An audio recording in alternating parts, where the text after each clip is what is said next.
Hello, everyone. I would like to call to order tonight this meeting of the Management Subcommittee on Tuesday, December 15, 2020 at 6:30 p.m. We're meeting tonight via Google Meet per Governor Baker's orders back in March of 2020. First tonight, we're going to call to order the meeting. I had a longer-winded speech prepared for the start of the meeting tonight.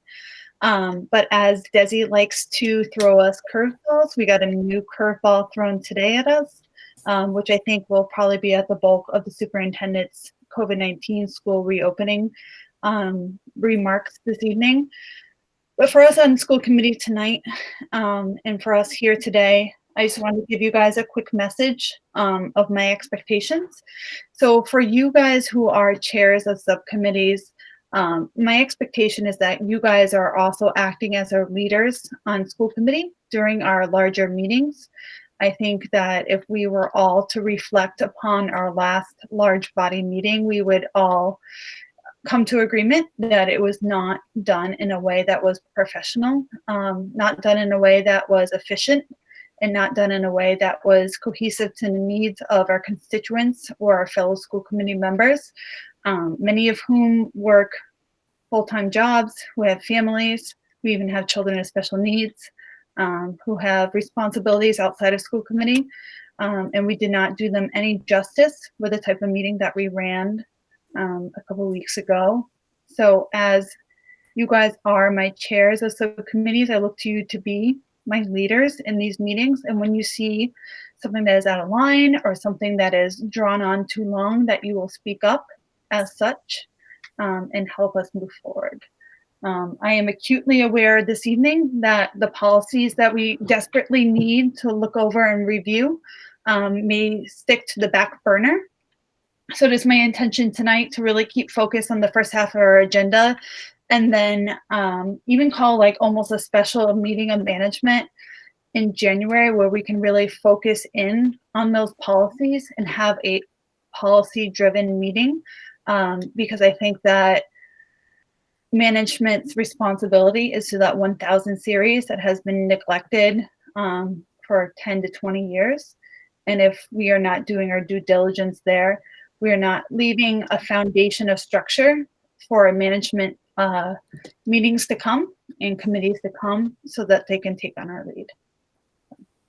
That is my short version of the long-winded speech I had prepared this evening. So hopefully we can take that as a discussion point moving forward, and to treat each other with the utmost of respect for the job that we are all doing as school committee members and as parents and daughters and sons and everything in between that we are. So first on the agenda tonight is the approval of minutes on August 4th, 2020. Do I have a motion? So moved. Is there a second? Second. Thank you. Is there any discussion on those minutes? Seeing none. Member Young? Yes. Brown? Brown, yes. Smith? Smith, yes. And Mr. Mills? Mills, yes. Thank you. Second is the agenda item of the approval of the October 21st, 2020 meeting minutes. Is there a motion? So moved. Second. Thank you. Member Young? Yes. Member Brown? Brown, yes. Member Smith? Smith, yes. Megan, who seconded that? I believe Member Young did. Okay, thank you. Are you doing minutes again? What is the shortcut for that? What is the shortcut that we do? We were supposed to rotate these minutes. So I know, but Rebecca writes me and says, can you do this? And sends me the template. Like, you can't say no to Rebecca. She's the best ever. I get it. But what is the shortcut? Because I can't ever get that bar to stay up. What is it again? So what I usually do is I copy and paste the agenda and then just put the shortcut for to get on the speaker for the Control D. Command D. It's Control D or Command D, depending whether you're on a Mac or a Chromebook. Okay, great, thank you. So Member Smith gets an extra gift card for Christmas for the double minutes. Member Mills, Mills, yes. thank you. I'm actually going to take one thing out of order because Kate's here with us tonight. And I know she wanted to run by this presentation by the committee before she ran it by the entire school committee on Monday. So Kate, do you want to take it away? Yeah, sure. Thank you so much for letting me come to your weeks. I'm just going to present my screen. I'm really bad at technology though, so it's not my best thing.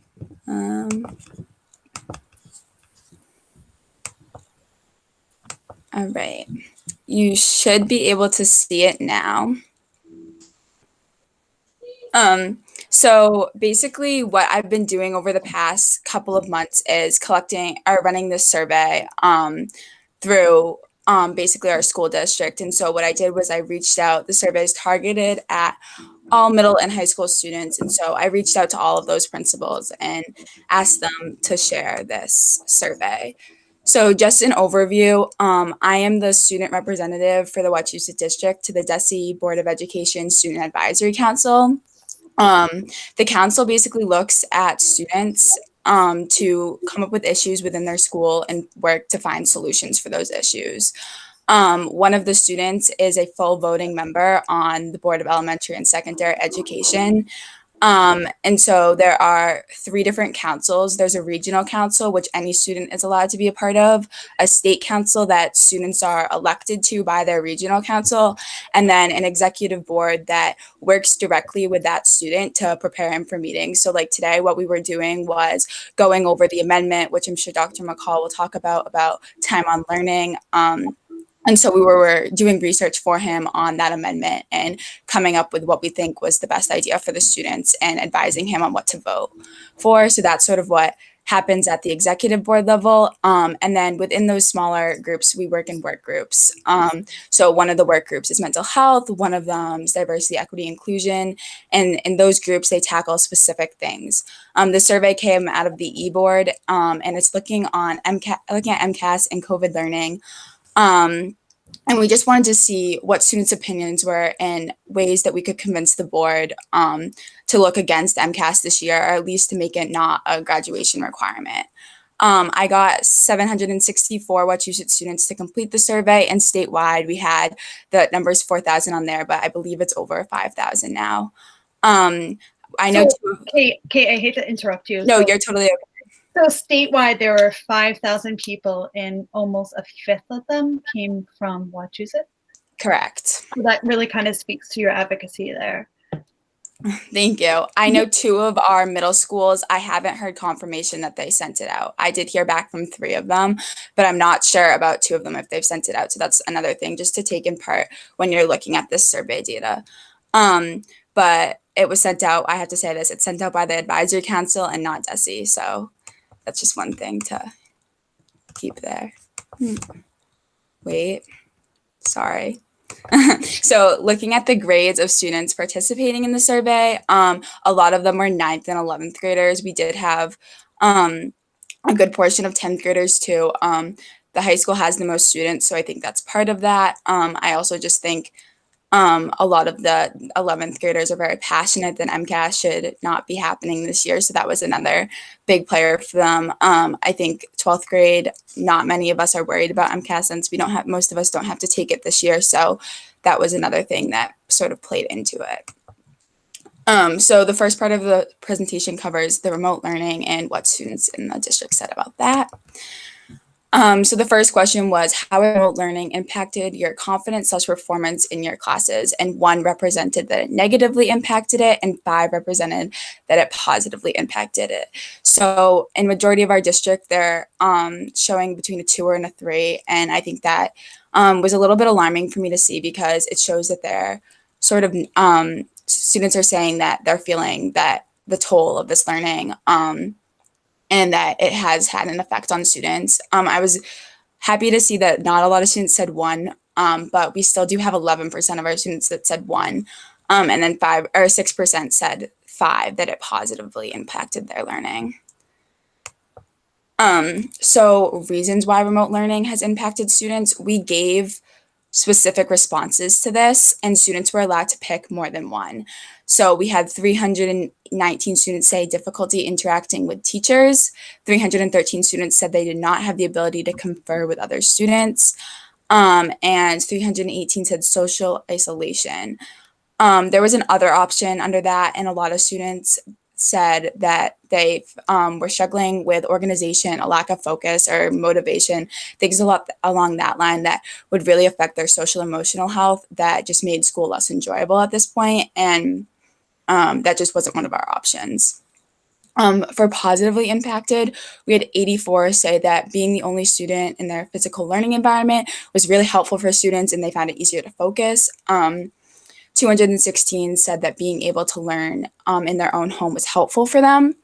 135 said that pacing of the course, which they just explained there, was really helpful. And that's another thing that I've heard a lot of feedback on, is that students feel that some of the asynchronous learning is better to do at home and that they're able to do that by themselves. There was no other option for this one given, so that's what we said there. A lot of students said that they felt pretty comfortable reaching out to teachers. So this question was, how comfortable do you feel reaching out to your teachers for help via Google, via Meet or email? And one said not comfortable and 5 said very comfortable. We had only 6% say 1, which was really heartwarming to me. 4% said 30, and later on it says that shows that a lot of the students that said lower numbers just felt that that was because it was based off the teacher. And some teachers were more easy to reach than others, but I think that's true about in-person learning. So I think that's not really reflective of the remote thing. So this was a really good slide to see. So this was the slide I was talking about before. Based upon your experiences so far, how has reaching out online been effective? And so 351 said it depends on the teacher. And I think that's where a lot of the not 5s came from, but the 3s and the 4s in there, that students maybe had a bad experience with 1 or 2 teachers that just made them give a lower rating. So Kate, just to pause you there. Of course. I don't know if the next slide will address this, but I mean, 351 is pretty much half your sample size, as it depends on the teacher. Yeah. Was there any delineation to why? Like, was it like a teacher wouldn't respond immediately, or they're just not open to feedback, or what was like that kind of 50% of the POTS response? Do you have any data for that? We didn't ask a specific question on that. I know from my experiences, some of my teachers don't respond at all. I know I gave a 4 on this because I have just one teacher that I've emailed maybe 8 times this year and has not responded once, which just is like really disheartening. But the rest of my teachers respond fairly quickly. I know I got an email from one student that said some of their teachers don't answer emails after school hours. And so if they're struggling on homework that night, it's really difficult. That was more of a middle school thing I know that I heard from. I don't have any specific data on that, but that's what I've heard. Or I would honestly, I would find it interesting to what the next step is. Like, is that something you talk to the principal about? Is that something you talk to an assistant principal about? And how would those particular situations be ramified?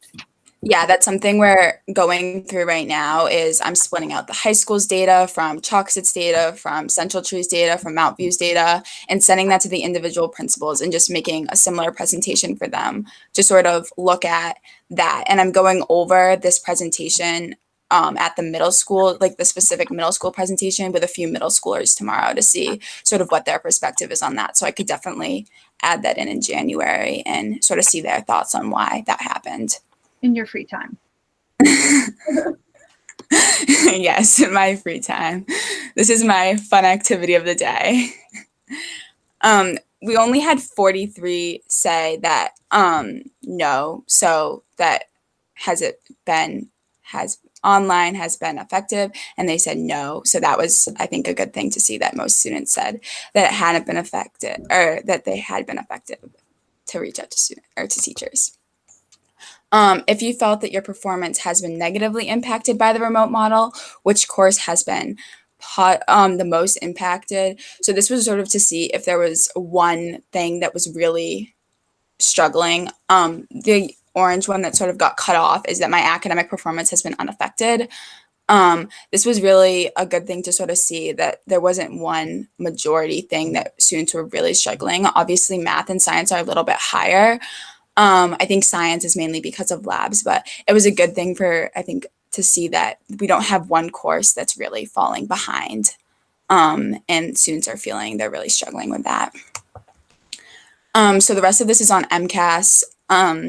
I think I've been pretty clear that I'm not in favor of MCAS this year. I know several people on the board have said previous things this year. Sort of what our next steps are with MCAS before I start this part of the presentation is we have this survey now and we're bringing it to the Board of Ed and sort of showing it to them. I know that the January MCAS for juniors has already been pushed back, but it'll still be a graduation requirement for them. And there are a lot of juniors this year that are feeling really unaffected or affected by this learning. So that's sort of our next step is sort of campaigning the board to make it not a graduation requirement. I know we've started our, I don't want to call it lobbying, but our campaigning with state legislators to sort of have them push to get that fee waiver or the waiver from the National Board of Ed so that we can waive that this year for MCAS. So how well you believe that MCAS or other state equivalent benchmark assessments has represented your abilities as a student. 1 represents not representative and 5 represents highly representative.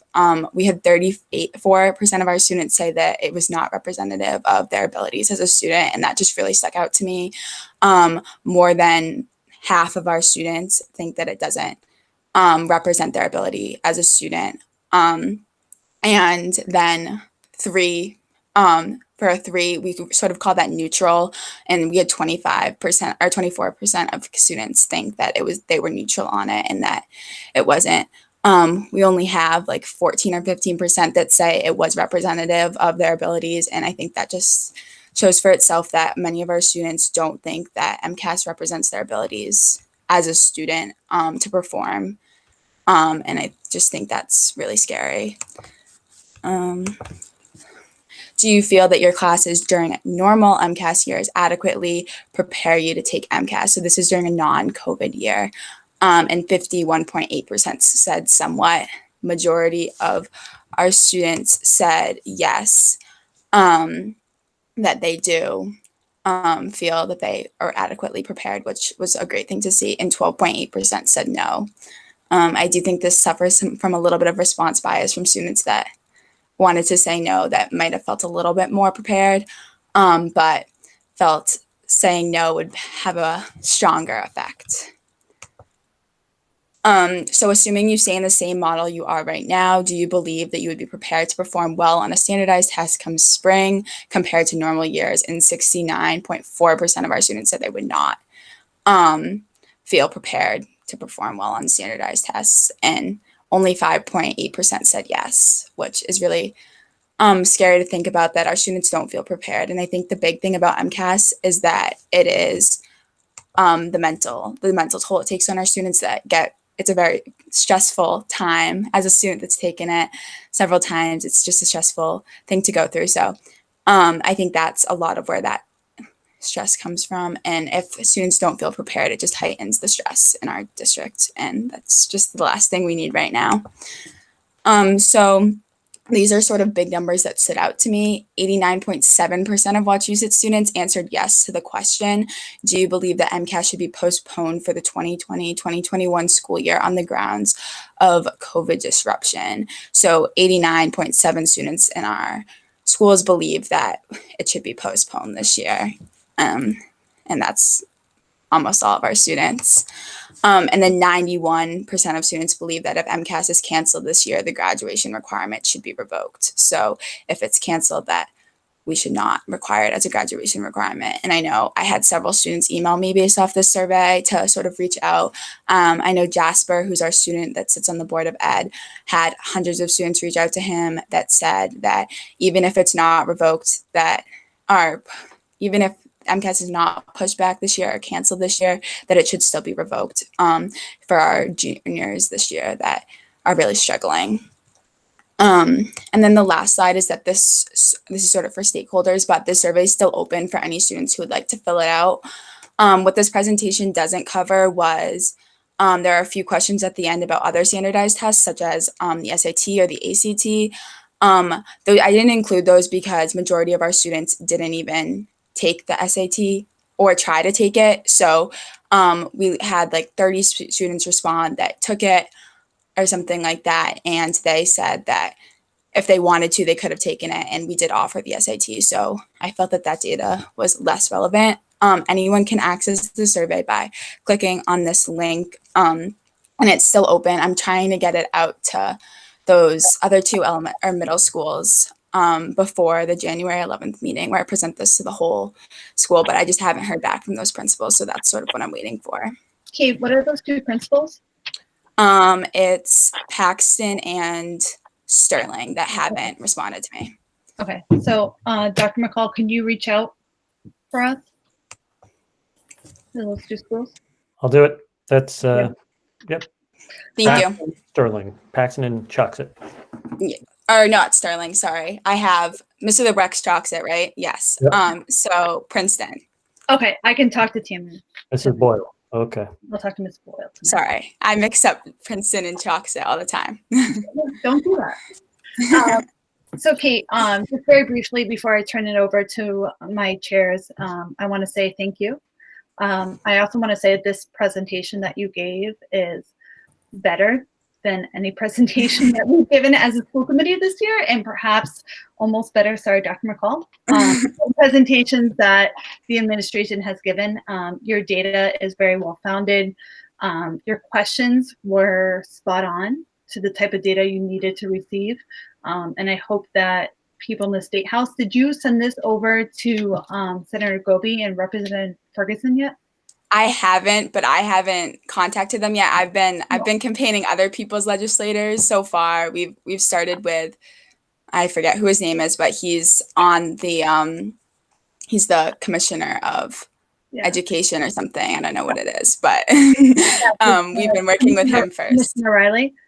No, I don't know who it is. He's a senator that works in education. Yeah. I don't know. Yeah. I know who you're talking about. I just can't remember his name, but we've been working with him to sort of talk to him on MCAS and get that Senator Goby sits on the education committee for the State House.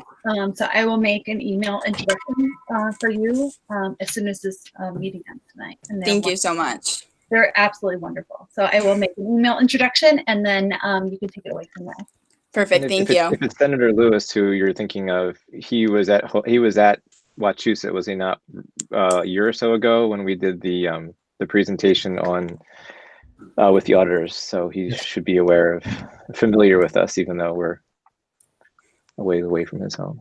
Yeah, he did come. Thank you. Members, do you have questions for Kate? I do. Brown? Kate, that was a great presentation. I'm just wondering, has DESE come out and mentioned anything that if there's more students that like have failed the MCAS, that they're going to look at that and maybe, no, not at all? Dal's shaking his head. So I'm sorry, this was for Kate. I'm not saying anything. Oh, so Kate, yeah. You can go, Dr. McCall, but no, I haven't heard anything about that. I know that January has been postponed and I know materials have been distributed. I know from conversations with board members, there's only 2 board members right now, and one of them is the student representative that's actively going out against MCAS and saying that they're not going to support it this year. The other ones are saying that they're fully in support of it this year. With more, some of them want more social emotional questions at the end, but that's the only precaution that they've talked about in regards to that. That's what I've heard. Because I can't imagine, I mean, if the results come back and it's a bigger percentage of students that fell below the graduation requirement, that they would probably look at that. I'm sure they would. I just don't know if they'll do anything about it.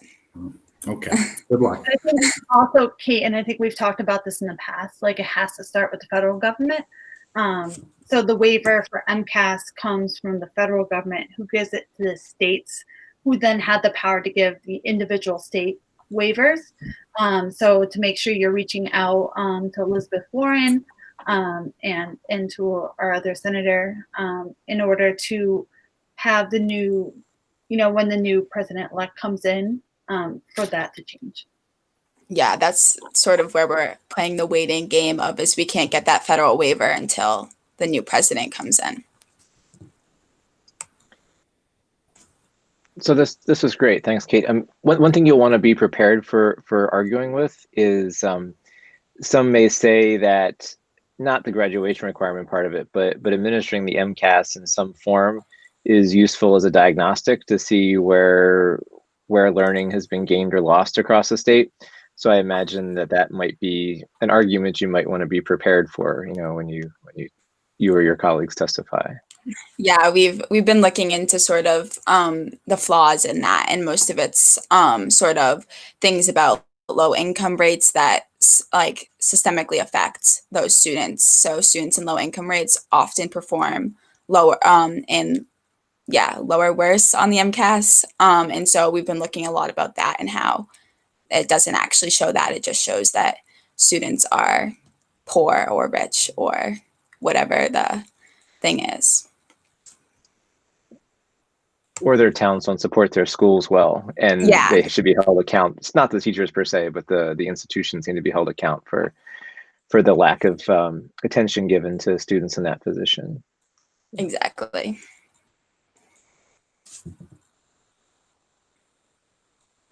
This is Christina. I just wanted to say, Kate, what a great job you've done, regardless of anyone's opinion, of our individual opinions on MCAS. I think just the way that you've presented the material very clearly, that you've engaged your stakeholders, our stakeholders in the process is really impressive, especially in light of how you've had to do this in this environment that we're in. So I also noted what Chair Weeks had said to you about 1/5 of the participants being from our district, that's notable. Be great if your colleagues on the board with you could get that kind of attention and people to respond as well. But nice job, and thank you for sharing that presentation.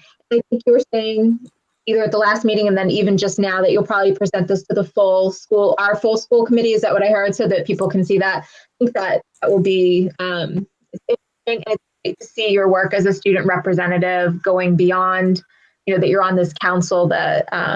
So were you, just out of curiosity, were you at the board meeting today? Is that what you were saying, or listening to the live stream of the board meeting? We listen into it, and we have to text him what to say the whole Okay. time. So All right, I got it. That's so interesting. All right, thank you. Yeah, that was great. I mean, good presentation skills, and the data was solid. So I think everybody else covered it, but yeah, it was good. It was educational for me, and I like that. Thanks. thank you guys. Thank you for allowing me to present it, and I really appreciate that. And the district weighs me well with my presentation skills. So thank you, teachers. Just one question before we let you go tonight. Any next steps you need from us? So basically what we're finishing that, and any letters of support from the school committee against MCAS to the Board of Ed is sort of where we're at. If someone wants to speak about it during public comment at that board meeting, that's also something that we've talked about. You said that emailing Representative Ferguson is also another big step. Yeah. So I'll the work next on that tonight, Kate, for you. Yeah. The next thing coming out of the committee or the council is mental health days, and I'm presenting that to Principal Biendo this week. And so I'm hopeful to get that to the committee sometime January or February. Thank you so much. Any other comments or questions? All right. You can stick with us if you want our long, boring meeting, Kate, or you can do something much more interesting. I think I'm going to stay to listen to Dr. McCall talk about the new amendment. If you haven't watched Prom on Netflix, I highly recommend it. All right. So next on our agenda tonight is subcommittee reports. I'm just going to order with who's on my right. So Member Brown, what's going on in legal? Scott, you're on mute. Off mute. Okay. So we met yesterday to go over mediation. Dr. McCall and Mary, assuming Mary was on the WREA side. And we were in mediation for 4 hours. And I will be happy to go over that at our school committee meeting. It does need to be an executive session to bring everybody up to speed. And we also have the 3 unions that we evergreen that we're going to start negotiating with. We have the Paras tomorrow at 1, the ABAPA on Thursday at 4, and the WAA is next week, Tuesday at 2 p.m. And also I can, if management wants, talk about what's going on with AA in executive session. I don't know if you want to do that, but I do have a meeting, a call meeting with our attorney, Joe Bartulis, and Director Didi to go over some issues, and I can bring the committee up to speed on that. Yeah, I have an executive session on the agenda already for Okay. WREA and also AA. Okay, beautiful. Also, I did want to mention and echo Chair Weeks' comments in regarding the past few school committee meetings. It's appalling, actually. I've been doing this for 8 years. It's not enjoyable at all being on these meetings for 4 hours, and it really has to go to the heart of it. It's about respect, and we need to all respect ourselves, and we're in this together. We're a team. We're trying to move this district forward, and here we are fighting with ourselves, and we're so divisive lately that I cringe, and at the end of the meeting I'm exhausted because it's like 2 sides going at it, and we really can't do that. As we've received a few emails from parents, calling us on it, and it's an embarrassment. And we are the leaders. We're the chairs of the subcommittee, and we really should act like it. And so, again, I'm just echoing what Chair Weeks mentioned. She mentioned much more eloquently, but again, in my 8 years, it's we're not doing ourselves any favors right now. Thank you. That's it from me. And to be open and transparent, which is kind of the way I do things, even if they're a little different. After last week's meeting, which ended close to midnight, I had to stay up to 2 a.m. watching like holiday Christmas movies because I was so upset I couldn't sleep. And there was no way that I could put my mind behind what had just happened and kind of like work through that in a way that was healthy to my mental health, to my children's mental health, to my husband's mental health, and to the mental health of the district. So I'm really looking for all of you for that exact type of leadership that Member Brown mentioned tonight. Any questions for legal? Member Mills, you're on my other right. All right, I can do 2 birds and 1 stone, although we don't want to hurt birds, I guess. I reported out on business and finance at our last full school committee meeting. Chair Dennis called a meeting for 6 o'clock on Monday before our meeting, where we hope to, I guess, get updates on 3 things for which we had questions for Mr. Didi last time in terms of school lunch modeling, regional transportation with how it relates to reimbursement and the EOR, and the athletics, where we had some questions about the assumptions for the budgeting for athletics. So hopefully we'll hear about that on Monday. And then for superintendent goals, I think the place where I look for some input from this group is that the subcommittee felt that they wanted to wait for the 360 review process to do that in June. And the thing about questions this year, I got some feedback from the full committee during my report that they would rather see it happen this year So I'm not exactly sure how to balance the majority of the subcommittees take on with the input from members from the full committee. I can give my 2 cents as kind of the neutral party here. So I've attended most of their subcommittee meetings, if not all, and they've done their due diligence. Their members have done excellent research into what, if any, districts nationwide do this, and there are very few, if not none. And the districts that do this or did this are not currently doing this anymore. So while we kind of thought of it as a excellent mechanism, perhaps in the spring, it's a mechanism that they kind of have to reinvent. So in light of that knowledge, I feel like it's kind of putting the cart in front of the horse to say we need to do the actual evaluation by June before we actually know what the mechanism is we need to use.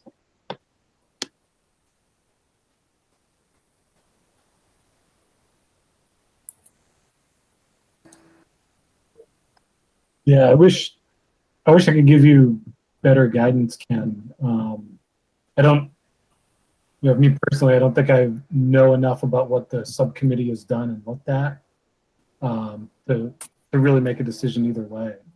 So I know, I guess I'm assuming it wasn't a necessarily a unanimous decision by the subcommittee. Was it fairly well split and just tipped one way, or was the subcommittee fairly strong in their opinion? And well, there aren't many of us, so you know, I think that the majority of the not me of the committee was in favor of waiting. I was more in favor of doing it because I do think it gets done in the business world, not as much in the higher ed world, but it's not a new thing. And when we negotiated the contract, it felt like that was a priority in those conversations, that people felt really strongly about doing that. And I know that, you know, we in secondary ed, higher ed, I'll take blame for that too, do tend to steer our ships pretty slow. And sometimes a simple thing can just be done, was my take. But I will say that the rest of the committee felt like we should not do it in a pandemic, and that we should pilot. Well, we argued about piloting, what that can really mean in an environment of open meeting laws, but of trying out questions. So Ken, on the 365 review, it cannot be completed until when? Well, 360 review can be completed whenever the committee and the superintendent agree that such a thing can happen, because the superintendent does have a right to, you know, he has to agree to whatever we do, but it can happen whenever the committee and the superintendent decide it should happen. And how long is the process, do you know? I mean, what we imagined doing was giving a survey and then compiling the survey and then sharing the survey results. So it could be quick. The question is just, you know, testing the questions and seeing if we have an agreement with the questions or not. I brought some questions from as a model from a consulting firm who does this kind of thing. So the question is just, would we want to use those or not, and to whom? So I think I don't think it's the amount of time it would take. I think it's just the timing is the question. right. Yeah, I think I'm still at the point I don't know enough of the background to give a good opinion.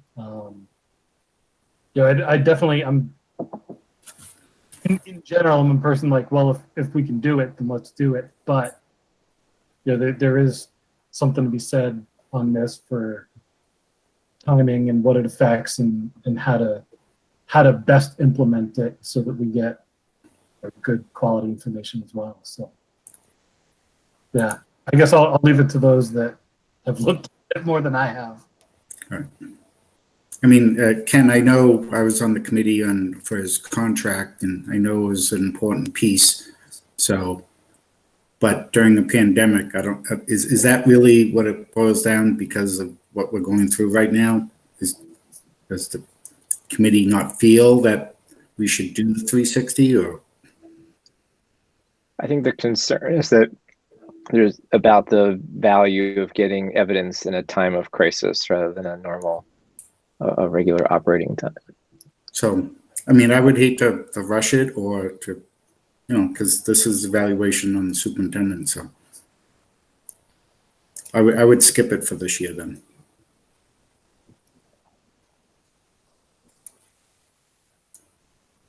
All right, thank you everybody for your feedback. Going below Member Mills is Member Young. All right, so we haven't met in a couple weeks, but we do have a meeting tomorrow for facilities and security. We're back up to a whopping 4 people, so we've doubled our numbers. Bennett and Pantos have joined the subcommittee. Some of the meeting tomorrow is actually going to be a little bit of review of what we've done. Actually, I mean, some review of what we've done in general before this fantastic year we're in. And then also, what we've been looking at this year. So, a lot of talk of, Alice and building security, which is kind of our focus last year. And then talking a lot about what's been going on this year with, HVAC, building inspections, PPE, and all that. We've got a pretty full meeting. We've got a very full meeting tomorrow. After the review stuff, and then also kind of planning out what we, a general idea of what the future of the subcommittee is. Not necessarily setting it in stone, but just a discussion. We'll be talking about, all aspects of facility, safety, security, logistics, all things like that don't really fall under the other subcommittees, and basically impact some sort of safety aspect of this. We'll take a look at it. We're going to discuss, I'm just pulling up the agenda. It's, what's going on with remote, how are we doing with infrastructure, besides Google dying like yesterday. Are we still doing okay with IT? Are there issues? What do we need to look at? Continuing, I know we all hear anecdotes, but I want to get some good info on that. And also looking at reopening, where are we going? What are we doing? Some members are concerned about the less than 6 foot spacing. Want to discuss that. Logistics issue of contact tracing, personnel, PPE, quantities, distribution, any other HVAC updates, things like that. And again, I was really glad to see that the nurse at the meeting, what was that, Wednesday? That Natalie, she's wonderful. motion, that was fantastic for their support for helping nursing and other of the logistics issues. I think that's a big help, and we can leverage that. And then looking at policies, we've got 2 policies in the 7000 series that are from the mid 90s. Was the last time they were looked at. So I think we'll look at those first, and then we'll basically just work up through the years. And again, like any policy, it's at the end of the needs to be done today list. So we'll try to get to it, or at least address it somewhat, and get ready for the next meeting. So, but we're definitely at a point where we need to look at just a policy meeting, the subcommittee. Thanks, Adam. And I would recommend that to everyone, because I feel like we need to have that ourselves. If you could schedule in January or February a policy meeting where the only thing on your agenda is policy, separate from the other issues at hand. I really empathize with Member Young. I find that a lot of our policies and management were written in 1994. 1994 seems to be the impetus of many of our policies. Like it was some magic year in the history of education, which I think it was. You have ed reform in 92, 93. So it makes sense that in 1994, there's a lot of school committee policy coming out of that. But again, those policies are probably outdated and antiquated at this point. So I would highly recommend all committees putting together before March, probably a 2-hour meeting just to look at policy. in the same regards that Member Young was speaking to. And separately, Adam, I know I've told you this personally, but I want to say this publicly. I don't think Adam signed up for the absolute insanity that is facilities this year. When I was like, hey, Adam, you want to be chair of facilities? Like, yeah, sure. Usually the easy. We meet 3 times a Subcommittee, year. We talk about the new locks in the buildings and a couple cameras Yeah. were cool. But Adam has done, a true David and Goliath job in getting our district back up and running, especially with a bare bones committee to start with, because again, we didn't think this would continue into the phases that we're in now. So Adam, I think we've gotten you a committee at this point that can really support the work that you're trying to do. But I think that we all owe Adam a debt of our gratitude for the amount of time and really just perseverance that he's put into the last few months.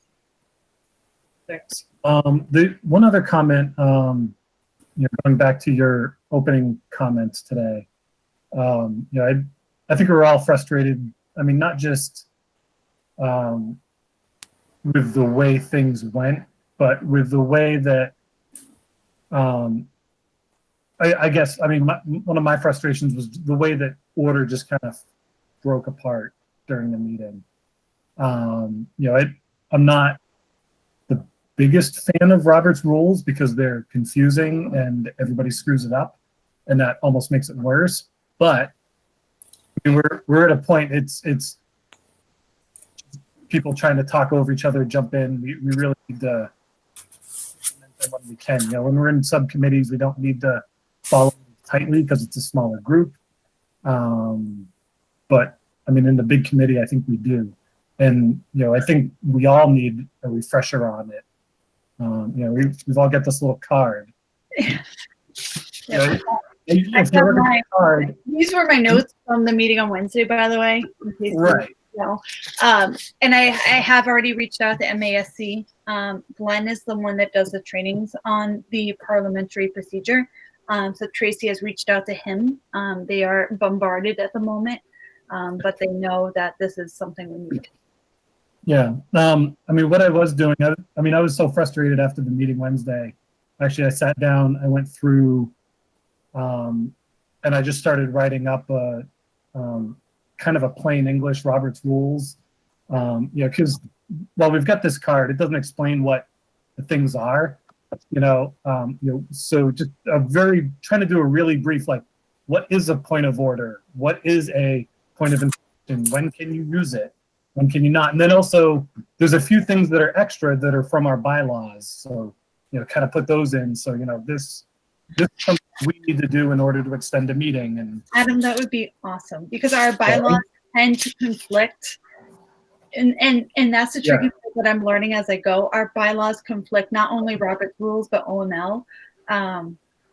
With the 20 minutes and the 2 minutes, that's not technically part of the greater OML, but those are bylaws that we adapted. So, if you look at the hierarchy, technically our bylaws are first, and then we go down from there, because our bylaws should be in order of OML. And so it becomes massively confusing, especially and I feel awful for our new members who sat through, second meeting of being complete and utter chaos. It was chaos. And like, I will own as much of it as I can own. But I think also in this setting, then I reflect back, right? And I was like, okay, what if this was a real meeting? So like, what if we were in person? Would it have been better? And then I think about, we don't have a chat, right? Like you guys physically raise your hands and I write down furiously who raised their hand first. You give a motion and then I have to physically write down the wording of the motion. So there is no chat to scroll back up to, like, oh, okay, this is how it was worded. This is how it's reworded. And then there's no mute button whatsoever. So if you're out of order, I can physically bang a gavel and look like a total jerk. But like, there is no silencing of a person. So like I in my head, I was like, could this have been better if it was in person? And I don't think it could have been necessarily, but I do think that we have certain we take certain things for granted when we're in our own homes and we're not in a professional setting that we wouldn't take for granted if we were in a professional setting, which is why I think for me, cameras on, mics on is number one foremost, because if you're looking into this camera the whole meeting, whether you look down at your phone or up at a browser or you're taking notes, you're at least engaged the whole time. And Kate, you probably know this from your classes with your teachers pounding on you ad nauseum, like, cameras on, I don't want to look at black boxes today. Cameras on, I don't want to look at black boxes today. You're like, you're playing chicken. You're like, I'm not going to be the first one. I'm not going to be the first one. If they do it, I'll do it. So I think that's huge. And then supporting each other is huge, because I don't think those kind of like speaking out happens in a regular meeting where you feel a little more liberal to say things and say things in a chat in this setting that you wouldn't feel you could do in a professional setting. Yeah. And I think it's tougher too, because like a conversation can flow a little more naturally in person, and you can pick up on it's just body language cues, and you're like, in a meeting, it's like, oh, I want to speak, and you're like, oh, and you just like got you, and you write it down, and then you look around like, okay, this person, then that person. Exactly. And then people get upset. We're like, oh, I raised my hand 10 minutes ago. I was like, but you raise your hand, like the physical hand raise or the hand not raised, and it's not the same as that. And it goes just and it happens. So, but yeah. It's like when somebody's driving in their automobile, they're much more aggressive because they're in their little capsule, but we're behind, our screen here, so yeah, it's that way because people do drive and they're in their little vehicle and kind of what we're doing now online. But again, I really honestly look to you guys as our leaders. So if you ever find a conversation getting out of hand, or I find often that our conversations go ad nauseum, or we've made our point, there's no new points that come into the conversation, but we keep talking about it because for my moral compass, I want to make sure everyone is heard and no one ever feels silenced. But typically those conversations just keep going in circles. So for you guys to be kind of, if I get lost in that, to keep me honest to, Megan, you told me that we're not going to go around in circles, that we're going to cut conversations when they go too far. That would be really helpful. You know what? I don't have to be the only mean guy. You guys can be the mean guys too.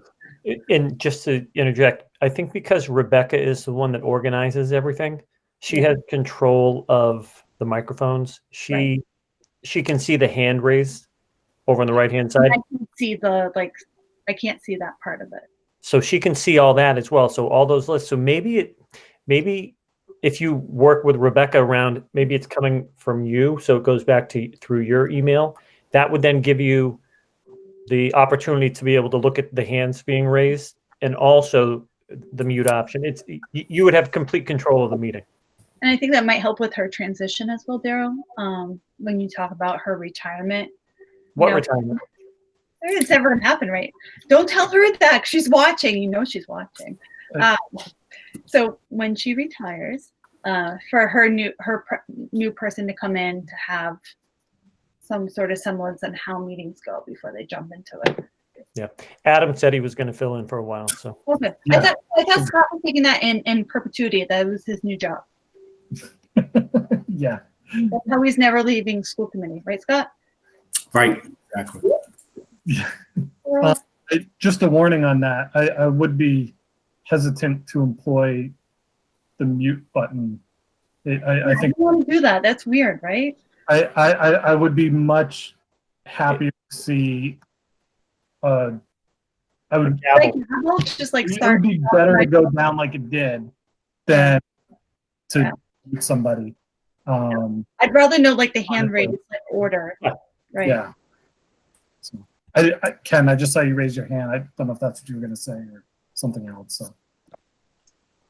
Just really quick things. One, when I was chair, I did have control of the meetings and I did mute people, not from that reason, but the people who can't who keep coming alive, and then we hear noises, I would mute those all the time. So it is possible to do that. To have it give it to the chair. Also, two suggestions. One, Scott's committee, although it might have been Sue, who was chair at the time, did do a comprehensive review of the bylaws. We put them off, but there must be a document somewhere with suggested changes to the bylaws. And secondly, I'm not volunteering for this because I screwed this up enough when I was chair, but you could probably appoint a parliamentarian. When Christina was vice chair, she also took lists of things like, who was next. You were the best timer, and then Ken didn't have to be the best guy. I've offered that position to many, and nobody has taken it. Kate, do you want to be my timer? No. All right, Christina, it's on to you. I'm sorry to take so much. I have a question for Adam. By the way, Adam, thank you for everything you do. I just scratched the surface on the HIVAC that doing negotiations since March, and I'm like, and all we talk about is HIVAC, and you live and breathe it. So again, thank you. Yesterday in here in wonderful Holden, 3 employees slipped and fell, 2 at Davis Hill, 1 broke their knee because of the slippery ice and snow. I know it's not the district sands and salts, it's the towns, but is there any mechanism that we can improve on that? Because I live, very close to Davis Hill, and over the past 8 years, any time a teacher or an employee slips and falls, somehow I find out about it, and it's amazing, especially at that school, how many slips and falls. And so does facilities look into that and say, okay, Town of Holden, you DPW people need to go and sand and salt the walkways? Or It's something I'll definitely bring up. It was in one of my previous drafts, I had called it out as actually a specific thing because we're going remote, but there still are people going into the buildings. Or not that because we're in remote, there's still people going into the buildings. We want to make sure that those in charge of sanding, clearing, and all that are still doing it, because it still has to be done whether you have 5 people in the building or 10 people in the building. You still have to do it. But I hadn't heard of anything, but it was something that was on my mind coming up with. Okay, thank you. Bring it up. And if I can just jump in real quick, that morning was a little bit of an anomaly. So we had a very warm day beforehand. We had a lot of melting, and then you had like a flash freeze overnight, and then you had a little bit of snow. And, unfortunately, it just happened to hit Holden for some reason a little bit more than the other communities. So we had, it was 3 adults in total at 2 Holden elementary schools who went down. It was like right at that time. So, and in terms of the storm on Thursday, I've already spoken with Director Dede about reaching out to all the DPWs to ensure that they're still doing their, going through the parking lots, because sometimes they don't. They're just like, oh, school's canceled, don't have to worry about it. But we still have to have our custodial staff go in and clean. And they have to be able to get into the building in case there's an emergency in terms of a fire or anything. So he's already reached out to them about that for Thursday. And Dr. McCall, while you're on that, it's one of my questions for this evening. I know we haven't made anything official by school committee, but are you planning a message to families and staff regarding what may happen on Thursday? Yeah, so Kate, you're not allowed to say anything. So no, it doesn't matter. We'll probably end up doing a remote day. So it'll just be because we're already remote right now. Right, but just for those special ed families that would normally come. Yep, so that would be right. And that's something that we've already talked about with our special ed department and transportation. So we'll be sending something out tomorrow a little, officially, because I don't think anyone in Massachusetts will be going to school on Thursday. Yeah, but just for that clarification ahead of time would be appreciated. Any more questions for Adam? Christina? Not that you don't have a mountain ahead of you yourself. All right, so thank you. So just as far as the education subcommittee report, I gave one on Monday. We don't have much more than that. Just our struggle is really with those district indicators that we had talked about earlier in the year. And we had a little bit of a difference of opinion, I think, that came up in the meeting prior to our school committee meeting, which was a little uncomfortable too, but it was, the administration had prepared what they thought we might be looking at for indicators, which were great. I thought it was a good document that Bob Verlo put together with things about like effective curriculum, social emotional. He actually took the street. Oh my gosh, what's it called? The big report thing, the plan with the domains in it. Strategic plan. Yeah, strategic plan. All right, I was going the right word. He took our strategic plan and pulled out pieces of it and said, if we are being an effective school, these are the types of things we would do. And he pulled them out. But some of the members were thinking that they wanted measurements such as like attendance rates, graduation rates. So I thought that the compromise that I offered, and I still have to talk to Bob, I wanted to give some time in between talking, having the committee meeting, and then give like some time to go by before I talk to Bob, just so we can reflect. But just thinking about maybe melding those together and having those larger, broader things, but also having things that are specific to our district if we're looking at what makes us a successful school. So we're going to continue to, I guess, grapple with that as we continue our next meeting, which we don't have our next meeting for us until January. So we'll continue that. We also had discussed having a meeting just to go through policy, which you've suggested, and we were planning on doing that as well, because we're running up against, like, we haven't been working on those policies because we have these other things that we're working on. And then in relation to the topic about behavior at meetings, I was just listening to you all talk, and I hear what you're saying, Megan, about us somehow playing a role and like speaking up, but that's hard to do in the setting that we're in. So it's like, how do you jump in? Because then we're speaking over people. So, I mean, and I too was very uncomfortable at the last meeting and was very happy to not be in a chair or vice chair position. And I felt for you and for the committee. And it's just, it was awkward, not just that meeting, but some other meetings as well. But I left, like Scott, I've been on the committee for a while, and it was uncomfortable and made me question this decision because we're giving all of these hours, and it's just felt like it doesn't feel good to have, not that this should feel good, but it just felt counterproductive to our mission. I'm wondering, as we were just talking, maybe, and you had mentioned the timekeeper component, maybe you assign us roles. Maybe you say, Christina, you're the timekeeper. Adam, you're the 20-minute. Who does this all the time, right? So you have a facilitator, you have a timekeeper, right, you have a note taker, right? And do that. And those do are that to us. You know, that it's done for a reason, and sometimes teachers balk at that. But I think it does help facilitate meetings in a much more structured fashion, and then you can kind of let go of that process once meetings are proceeding in a way that are much more congenial.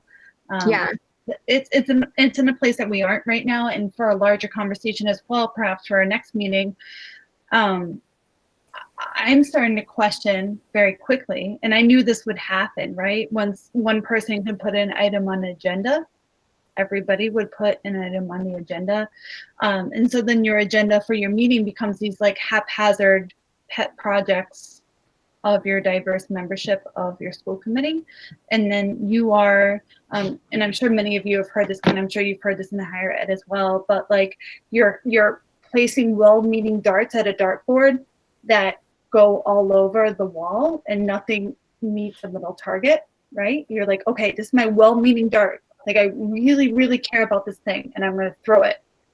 But nobody reaches that middle consensus, which honestly, Derek, could be, you know, that 5-year plan, right? So the middle dart should be honing in on those goals and that strategic plan and every dart should be exited right to there. And it shouldn't be your pet project of like, I really care about social emotional learning, and I care about special ed, and I care about principal leadership. And I think we've opened that door, and that door is both a positive and a negative. But at this point, with how we are acting as a school committee, it's going to be a mass negative of these fingered splinters, and we'll take care of these splinters, but we'll never reach a common end to benefit our students. Yeah, I think part of that too is like keeping to, like when you're talking about all the disparate things that people are talking about, but even keeping to our time, because sometimes people will spend an hour and a half on a topic and then we're asked to extend the meeting. And that's hard to take. How do you say no when we haven't done our business on our agenda? And it's business, you know, right. Others, like I can never say no when it's public comment. Like, yeah. And it breaks my heart when people do say no to that. Like, you're okay for talking for 30 minutes, but you're not okay for me to read a comment from somebody from the public, you know. And I think that, and I'm going to be more and more firm to that regard. And I think at this point, me being liked or not liked doesn't matter. It's like, this is the agenda that matters, you know, and the public comment matters. So if you want to talk for 45 minutes, you're going to stay up to midnight to hear what the public has to say. Except some of those people leave the meeting. So then they leave. So I wonder, even with the public comment, I mean, we do have in our bylaws the component about the 20 minutes and the 3 minutes per person. So if we keep to that, that allows 7 people or so to talk, or 2 minutes. Yeah. That allows those people to talk. And then we do have another public comment. It also is, it's too bad that we can't have public comment where the public can actually read in their voice, because, you know, if I know we're probably too poor to have a subscription to Zoom because it's so expensive, but it's also, it doesn't work well. Christina and I've sat in for some meetings where the public does speak, and it's bad. It's really, really bad. We have it in Northborough and Southborough, and we use Zoom, and it actually works when they've had people. It's worked well, but they make a webinar format and they invite them in and then put them out. You know, it's a lot of work, but maybe, I don't know, but maybe assigning us roles so that we can jump in. Like if you make me the timekeeper, I call time. If I agree with Ken about the parliamentarian, because that's a lot on you to also be like, you're running the meeting and facilitating. So I'm trying to look at you guys. And you gotta get and I'm looking at the agenda. Like it also would help. Someone Ken always tried to get me to be an expert in Robert's rules, and I resisted. But having someone who loves that, who will be all over it. It sounds like Adam might like be an expert, and then you go to him for the rulings. And we have, you know, that's a way. But just, I'm really sorry. I hope that we can figure this out as we move forward. But thank you. No, but Christina, I agree 1,000,000,000%. And thank you for that feedback, because I think if we don't voice the truth never gets voiced, and we can all just sit here and nod and smile and believe in our hearts the meetings went super well when they went awful. And if we don't own our part of this process, then the process isn't honest. Mary? Oh gosh, I'm gonna cry now. True growth comes from discomfort. Mm-hmm. So if you want the district to grow and move out of where it is, it comes from discomfort. So you're doing a good job. Thank you, Mary. So I think that's a great thing, and I almost see the need, and Ken has his electronic hand. I'm going to call him next. I really actually see the need for a formal school committee retreat in the winter where we can talk through all this stuff, not necessarily just on budget, but on who we are and who we want to be. Ken? So just to speak sort of my discomforting truths, I think they're important. I think there's 2 things I know I've told Daryl a bunch of times, and in terms of how meetings go. One of them, there's too many of us. So I hope we get to today to finally be talking about the regional agreement, because we need to think about what that looks like in history. But secondly, I don't mean this disrespectfully to the superintendent, but sometimes we make bad policy and have bad meetings when we're not given clear directions and information from administration. So I think sometimes our arguments are circular because people are asking for the same thing and they feel they're not getting it. So I think that is your role, but it's also superintendent's role to present a position that we can respond to, so that we don't all create 22 positions in a conversation and then back our way into something. So maybe if we called on the superintendent a little more often to give his input, it might help frame conversations. I don't know. That's just my uncomfortable truth since you asked for that. No, Ken, and I would agree with that completely. So if we were to kind of give a concrete example of the K through 2 opening motion that we talked about for almost 2 hours last meeting. So Daryl, and all that kind of framed back to the reopening plan, right? So like, and a lot of those amendments did. And so if that reopening plan has changed, which I'm assuming it has, you know, those type of like concrete measures previous to our meetings, because you as well as us had saw that motion or that agenda item come forward. So to have the forethought of maybe there might be a motion based on this agenda item and how to respond to that would be very helpful as well. Sure.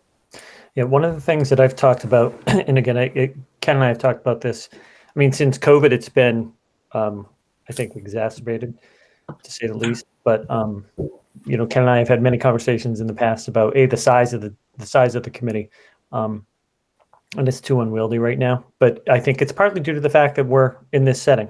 It's we're in a virtual setting. On top of the fact that people just aren't happy in general. And the second part of it is just around, and you know, we've had this conversation. We're so short-staffed that not being able to get the stuff done that we need to get done is a challenge in my office. And you know, we do everything in our power to try to do it. We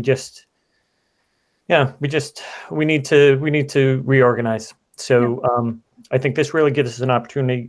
Bob is going to be retiring. We'll look at some other staff positions, perhaps, if you know, as we move forward. Because again, you know, we're too large a district.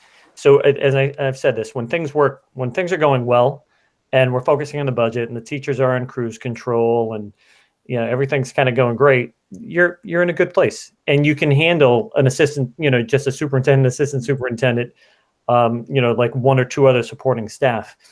But when everything is kind of up in the air, that's where it becomes a challenge. So, but I think you also face an opportunity right now where our state senator, state rep have their ears open to what you need. So if you say like, I need a director of curriculum, I need a director of assessment, I need a director of instruction and leadership, potential teacher leadership, and I need instructional coaches. I want all my Title II money to go to having, you know, coaches in every building who will do my PD for me. I think this is a time that you ask for that, and you ask for that loudly, because if not now, then when, right? Yep. If not now, then when? This is the time to ask loudly, because I think the next federal administration will be amenable to that as well. And they'll be working towards an act where you'll be getting some state funding. So if you ask first, you might be at the first of the line. And so to have those concrete things and to work with Mary on that. So I think, you know, what Mary brings to the table is a history of having those structures in place and knowing how those structures were built, because they weren't always there in Worcester. They were built very slowly. So for her to tell you who you might need and where and when and why, and to be able to present that to us in a concrete way, I think you have ears and eyes open for that type of conversation right now.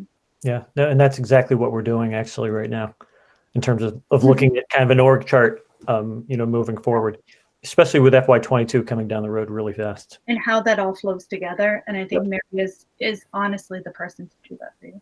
Yep. And then one other thing, just to jump on board, and I shared this with Megan, there, you know, I think with the void in information, there are a lot of requests for information that show up. And you know, people will ask for full-blown reports, and you know, it's me and it's Bob. So, you know, we're trying to do everything else under the sun, and then we're also, hey, by the way, can you do this 40-page report talking about the historical perspectives of whatever it is that people are looking for? So, you know, that's the other part that I'm kind of grappling with as well, in terms of, So then it becomes those structures, Daryl, and I'm going to Yeah. push back on you a little bit on this. So like, you know, to work with the school committee on structures that can be in place even when someday you're gone, right? So what if it's a quarterly report? So like a quarterly report to the school district on specific measures. So when you look at those kind of gigantic requests for information, those are things that most school districts would supply to their school committee, probably on a bi-yearly or quarterly basis. But it's something that we can't do with the structures that are in place right now. So again, so if you ask for that leadership team, your give, right? So you have your ask and your give would be quarterly reports that would focus on those specific measures. So you look at your ST math, you look at your Lexia, right? Because Lexia and ST are not just giving Right. you a mechanism to students' engagement, it's giving you a ton of data. Yeah. Giving you a ton of data on a daily basis. And so that would give you the mechanism to report back on those measures and then on the interventions you're putting into place based on the results of that. So I think where you might be able to say to school committee, I can't give you that data today, but I will give it to you in March. And I can promise you, I can give it to you quarterly if we have these people. Right. Yep. Along with requests for information, I think we need to track it better because there's a whole lot of, like, someone in passing mentioned, Yeah. "Oh, I'd like to see this info." Right. And then they assume that's an official request for information, and it never really. And I'm writing down on my insane note list like this. Right. I'm trying to put it in an email and then putting my emails in a place to give it to Daryl, who might, you know. Yeah. Right. It should be a set tracking thing. If someone's officially requesting information, I'm going to submit an official request for information to, and then it gets put in the tracker by the secretary. You know, there's just a little bit more structure, I guess, to a lot of this stuff that needs to happen. And then it can be tracked on, it was announced on this date, it was promised on this date, we either met it or we didn't meet it on this date for this reason, and it will be met on this date. Yep. So even as simple as a Google form. And so maybe I'll request a meeting with Barry in the next week or so for public comment, because that's something we need to go over, but also request for information. That'd be This helpful. sounds very similar to what we do at Verizon. We have weekly meetings and we have questions that we ask Verizon upper management on stuff. If they don't have the answer, it goes to a queue. If they don't have the answer by the following week, that question gets mentioned. It makes them kind of look bad. So Daryl, if it keeps coming up at every meeting, like, okay, we have this, you know, question regarding whatever, it gets done finally. So we should do that. That if there's any outstanding questions from the superintendent, it should be repeated every meeting, saying, okay, where's that? Okay, not yet. So. Right. So I'm going to reach out to Barry tonight. So I have one note to reach out for Kate, and the next note to reach out to Barry. Sounds good. Right. And also, one other thing, can we not use the word retreat ever again? I mean, 8 years ago, I joined the committee. You're going to have class services and like a meditation, right? Right. Yeah. No, we have a Saturday budget morning retreat. I'm thinking, oh, wow, there's going to be coffee and, you know, we're going to, you know, relax. No. Hey, there was we didn't go to MASC this year, so we have so much money in the budget for whatever you guys want. We have a couple grand. So there'll be coffee, donuts. We can deliver to your homes. Just order on Grubhub. Yeah. No retreat. All right. So with that being said, I'm trying to get you guys out around 8:30 tonight. So I would like to absolutely go over Dr. McCall's report and then a brief conversation on how we're going to start the 5-year regional agreement, because we've been reached out to by the Holton Select Board 3 times already. They're ready to roll and I want to get them started. So Dr. McCall, any updates on COVID-19? Sure. So, yes, Kate mentioned Board of Education met today, voted to basically update the time on learning, the student learning time, SLT. components associated with the return to school law. And the way it's broken down is broken down by synchronous and asynchronous learning. So students are now, or schools have to provide, if they're in a remote model, they have to provide 40 hours of synchronous learning over 10 days. And if they're in a hybrid model, they have to provide 35 hours over 10 days. The way it's broken down is that if you're in a hybrid model to begin with, it's whatever model is the predominant model that's used. So Rob Curtin, who's the Associate Commissioner of Education, had a webinar this afternoon that I sat through and kind of went through and talked through kind of all the different items associated with the law. I did have the opportunity to hear much of the hearing today, and we had 3 superintendents had gone who had actually had the opportunity to be there for public comment, and all 3 of them were opposed to this. MASS, the superintendent's group, was opposed to this because it's just another change. It's another item that they're kind of changing midstream for school districts. So, and I think a lot of people are going to have to modify how they currently conduct their models. And there are also quite a few MOAs that are tied back to particular timeframes. So I guess we're fortunate that we don't have an MOA yet, because this is really going to define it for us, in all honesty, in terms of the actual time in which a student has to have FaceTime with a teacher. So I'm just real quick. I am just double checking my notes to see if there's anything else. They're going to come out with some guidance about this that will be shared with the school districts later on. This applies for 1 through 12. It does not include kindergarten because there is no student learning time associated with kindergarten. I think those were the main points around that. So basically what it does mean is that we will, as we look at our models for both remote and hybrid, just ensuring that we have the synchronous time associated with teaching time. So Dr. Let's say we went back tomorrow, right? Like lightning struck, everybody goes back to school tomorrow. With the MOA that is in conflict right now that we're putting into motion on January 19th pending mediation, would we meet these requirements?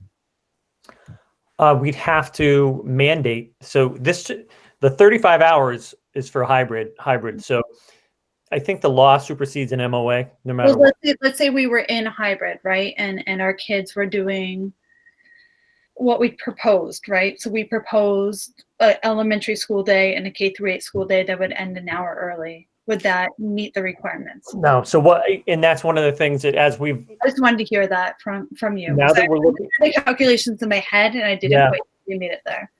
Yeah. Now that we're looking at this, I think a couple different things come into play. One is just really the time frame associated with having the students in school. And those Wednesdays, right? The Wednesdays need to be synchronous. Right. So again, there are an awful lot of school districts right now that are full asynchronous on a Wednesday or a Friday. And they're still, well, it's interesting. There were a lot of people, there were a lot of questions today that were on there that Rob was reading, and they actually talked about, we're full day asynchronous Friday, but we have enough hours. Is that, are we okay? And he said, no, you're not, because you still have to have that specific time when you touch base with the student, and that's the other part of it. There's got to be the time with that student. So it's 1 hour a day every day, right? You're touching base with that student. No, it's the language is, and they actually kept it pretty innocuous. I'm just looking. Full remote, minimum 40 hours, 10 school days average out. All full remote models must include synchronous. Okay. So the language, so a full remote, 40 hours, 10 over 10 school days. And it's averaged over all the grades 1 through 12. And all fully remote models must include synchronous instruction during the school day. So they're talking every day. Yep. For hybrid, it's minimum 35 hours over 10 school days, average over the grades. And there has to be a daily live check-in on hybrid days. And that they left that up for interpretation. And he was really kind of clear about that. He's like, we're not saying it has to be every single class. We're saying it has to happen at least once a day, that there's a daily live check-in. A similar chart that you guys are going to have to fill out to the one that preceded it. So yes, so there will be another one that comes out after January 19th that we then fill in. So we're going to have the time associated with, that's not going to be the issue. I think it's just going to be how everything kind of happens in terms of the synchronous. So for example, Kate has, 5 classes, 6 classes, Kate. And out of those 6 classes, some of them you're probably doing some asynchronous. Some of them but then a lot of them you're probably doing, everybody's online at the same time. So it's still very personalized in that sense. So it does still turn out to be an average, when we look at this holistically. And the way they break it down, they average out they take 1st grade, 4th grade, 7th grade, 10th grade. Those are the same cohorts that they did before. Yeah. Okay. That makes sense. So, for anyone that's, kind of dealing with, so Christina over at Algonquin, they're hybrid. I mean, but they're remote. No, you didn't go. Did you go remote? We're hybrid, but we're going to go remote just for the next couple, like next week. But when you said there was a daily check-in in the hybrid, do you mean like on the remote day in the hybrid model? Is that the daily check-in that you were talking about? So when our kids, so like when my cohort B tomorrow is remote, that I would need to check in with them, a daily check-in somehow with them. Make sure that's from what we're doing right now. A person, like if you had a mentoring or advisory period, like their mentor or advisor could be their daily check-in as well. And that's going to be one of the things that happens with the C cohort as well, because again, we're going to want to make sure that happens, in alignment with this. And this ties right back to the C cohort, which makes it, it makes it blend, a little easier in that sense. So as we kind of look at what the timeframes are, Bob and I have already started to look at how the schedules will play out. And again, I don't think it's necessarily an issue in terms of the time. It's just going to be, okay, what does it look like? How might it work? I think in a lot of places it's already happening. We're already there. We just have to kind of break it down. And it all has to be in place by the 19th of January. The other thing that happens is they also mentioned this. So for Christina at Algonquin, they're remote. They go to hybrid for 2 weeks. Well, when they go to hybrid for 2 weeks, they have to move over to that 40-hour model. So what they're recommending is just put out 40 hours, because that way you're not changing, what you're doing. It's just you leave that as your ceiling. I guess a positive spin on this is close to the beginning of a new semester. So at least at the high school and middle school levels. And of course, I listened to part of the meeting when I was at lunch. So I listened to part of it. And I mean, you could hear it's about getting kids instruction and making sure we're reaching kids. So that's how we have to look at it, even though it can be some shifting that has to go on in schedules, and some definition of what, like that whole synchronous time. And I guess some of what I think what I read quickly in one of the superintendent's testimony, because they had like I saw 3 pieces, superintendents. I think one of them was saying, I might have gotten this wrong, but said something about like we have to look at quality of instruction as well, and not just the time that we're filling a seat, but like what is it that kids are doing during that time. So I don't know. Yeah, that was one of the arguments. On the flip side of it, what DESE was bringing forward, they brought 3 medical professionals, and they all were basically very passionate about the concerns associated with student mental health and the long-term effects. And is, you know, in one of I can't remember his name, but he works in Brockton. The doctor said, "Hey, this is something we're going to be dealing with for years, like this is like PTSD, you know, moving forward."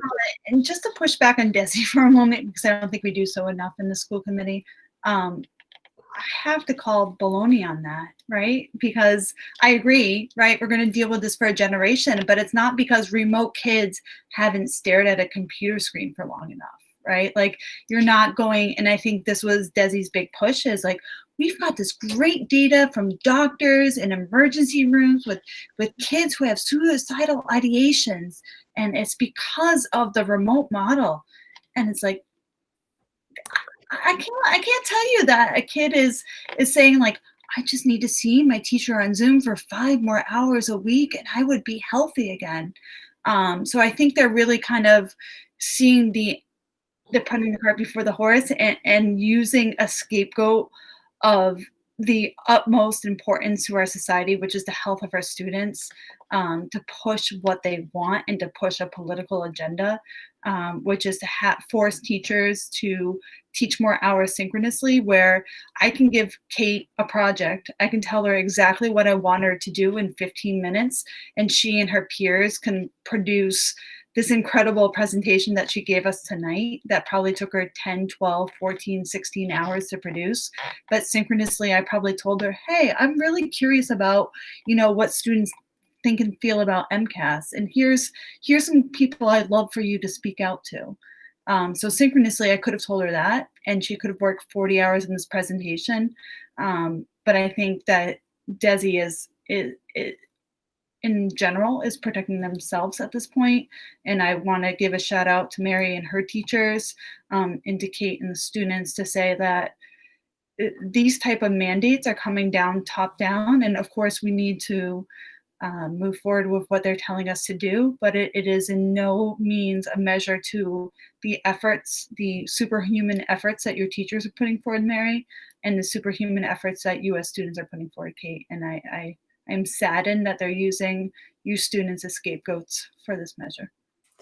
Yeah, so they actually had I believe he was the president of the Behavioral Teachers Association. He read a document that basically over 100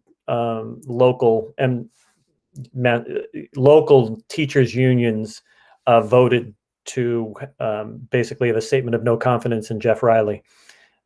So he read that, and they did their statement and shared it. But again, this is going to be something we have to get through this through June, and it will be better in September. We'll still be wearing masks. I'm not sure how transportation is going to work, but it will be better because most of our staff will have some type of immunization by that time. So, again, this is all, it's temporary, but it's, but it's not, because, it's affecting kids' lives right now. And that's the part that we have to, we really have to pay attention to and remember. So, so that was it for kind of the SLT. Thank you. Kate has a hand, and then I want to get to the regional agreement before we adjourn tonight. Can I just ask a quick question? At the high school, I know we have that online help and support period. Is that counting as synchronous or asynchronous? That's a tough one. He had a hard time answering that today because it's not mandated, Catherine. So you could say, I'm going to check out. I'm not going to go. I would probably call that asynchronous. But if, let's just say, I'm your teacher, and we do a class for 15 minutes, like you just said, and then I say, okay, you guys break off into groups, go do your stuff, and then I come over and I meet with you in your breakout class, for 10 minutes, and just meet with the 3 of you while the other 20 kids are doing something else. That counts. So kind of the hybrid model that Mary presented. Right. So there's a lot more of that, in terms of the expectations around what this will look like and how this kind of plays out, versus And again, I think one of the issues is that even a flipped classroom model will work because you can have the lesson happen at night, and then you can do all the personal interaction during that period that you're with your teacher. So again, there's a certain amount of flexibility that they're offering up, but they were pretty structured in terms of kind of the comments that they made today during our webinar afterward. Okay, and so you think that in our current remote model, we meet that 40-hour requirement? Yeah, I think you're pretty close. I'm gonna spend some time looking at it. So I started to look at the schedules already. I think you're pretty close in terms of how your times play out over all that time. And again, once we move into that hybrid model where it's even a little more different, I think you're going to be well over. Awesome. Okay, perfect. Thank you. Member Mills, and then we'll go to the regional agreement. Before we moved on, I just wanted to talk a little bit about Monday night and maybe make a suggestion with regards to what we were talking about maybe 15 minutes ago. So the reopening metrics, right, is something that could go really off the rails. One way I would suggest it doesn't go off the rails is the superintendent provides to us a document. I'm not asking for a massive report of saying, these are the triggers, right? I think on January 19th, if A, B, C, and D are in the green, we're good to go. If A, B, C, or D are in the red, we're not going to go. If you leave it to us, we're going to micromanage for 5 hours what we think those things should be. I think we need leadership from you to say this is, and people will have opinions, don't get me wrong, right? But I think we need to start from something like that we see ahead of time. Do you mind if I share my screen with you right now? Go ahead. Okay, so I just want to make sure I have the right tab open. I apologize. Okay, it's this one.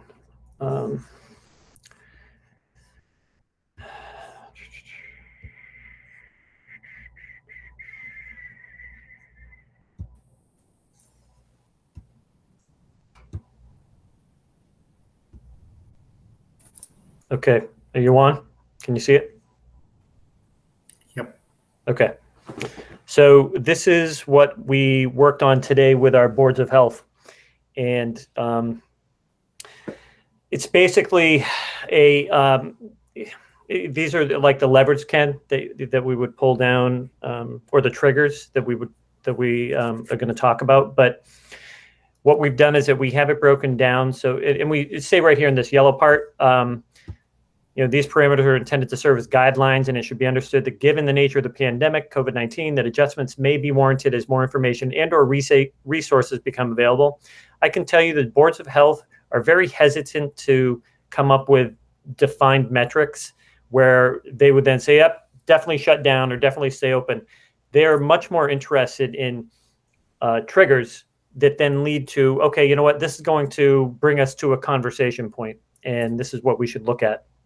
So what we did was we broke it down into 5 different, let's see, we have 4 risk categories, 4 risk levels in terms of the colors, and it's just a green, yellow, orange, red.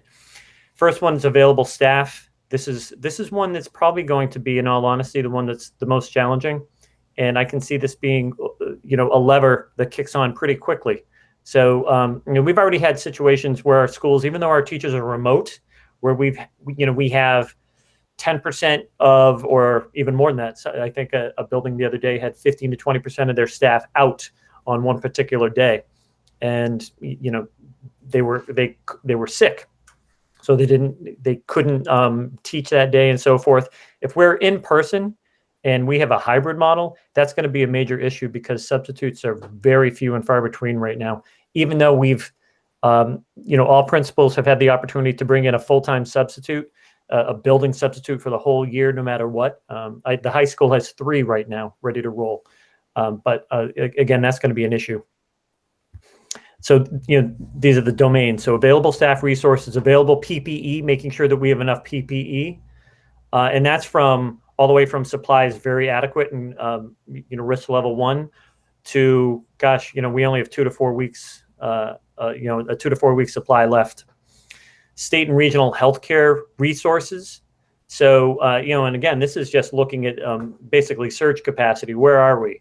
So, a risk level 1 would be, basically we're all set. Everything's ready to go. No issues in any of our hospitals, all the way to a risk level 4 where surge capacity is being utilized, elective procedures are deferred, ICU beds are limited. And right now we're probably in a 2 to a 3, maybe a 4, but there are, there's actually on the DPH website, they actually define this by county. So we will be able to do that. Presence of multiple cases in district schools. This is straight from DESE. This is their information pertaining to what our steps are, when that happens. And then community positivity rate. So we had a long conversation about this today because some people, at least one member of one of the boards of health was like, we're concerned about putting a number out there because if people look at that and go, oh my gosh, look, anything that's 5% or above, we have to keep schools closed. And, we had to kind of talk through it and basically say, that's not what this is for. This is just one more lever to look at. And, when we looked at this down below, we said, okay, well, this is how it could play out. These could be our possible responses. So a level 1, fully in person, level 2, hybrid, level 3, remote, but D and all those high needs students are there, and that's all part of D. And level 4 is what we're at right now, which is fully remote, except for those kids who are most at risk. So this is what we had pulled together, and I'm still going through it a little bit, and ultimately I'm hoping that this kind of gets us to the point where people are able to say, okay, I can see that. We have a 5%. We have our, we have a pretty high rate here in Worcester. But you know what? Our schools, there's no transmission. We barely have any cases in our schools. So, we have to take that into consideration. Oh, and our staffing is good to go. So those are all things that we have to take into consideration when we're looking at this. So that's where, and that's, I have to tell you, they're just not out there like that. No, they're not. But there aren't matrices like that for schools that they're still utilizing, because DESE's changed the game 2 times on us already. But Daryl, I would also really kind of implore you at the same time to really, if you can, and I know it's kind of a short window, kind of speak to the number of hybrid districts that go from hybrid to remote to hybrid to remote, typically based on staffing levels. And I think that is the biggest lever right now. It is. When you make your matrices, to put that one at the top. If there's not teachers to teach, we cannot have school. And that's the number one factor.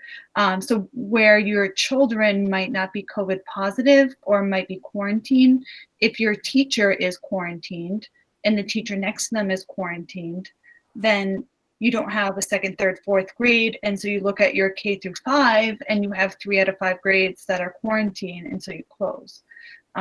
So you really need to, I think, bring that message home. And then on your superintendent listserv, I'm sure you have all the depth evidence of who's open and closed and when and why. To include that in that report as well would be beneficial. Because I think there's a lot of comparison, right?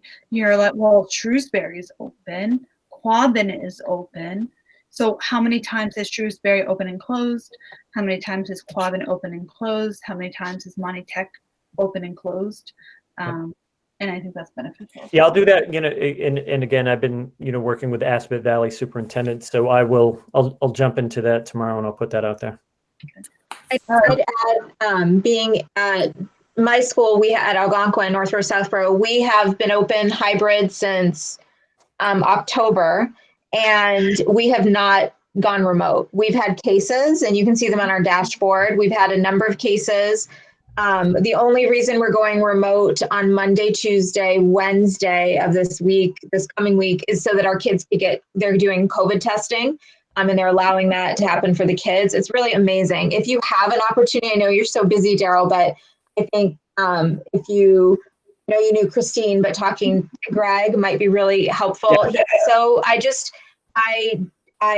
you guys have such an incredible job to do right now, and incredible by unbelievable. I can't imagine. This isn't anything any of us imagined, but really he makes the decision of like what you're saying. It's looking at with the data. He's always saying, using the data I have at this moment, talking to the medical team, we've made the decision to continue. We did close one of the schools for 3 days because there was a transmission of in school, and they investigated and whatever, and they closed it for, I think they were 3 days. It was a middle school, but we've had great success so far, and I just hope it continues.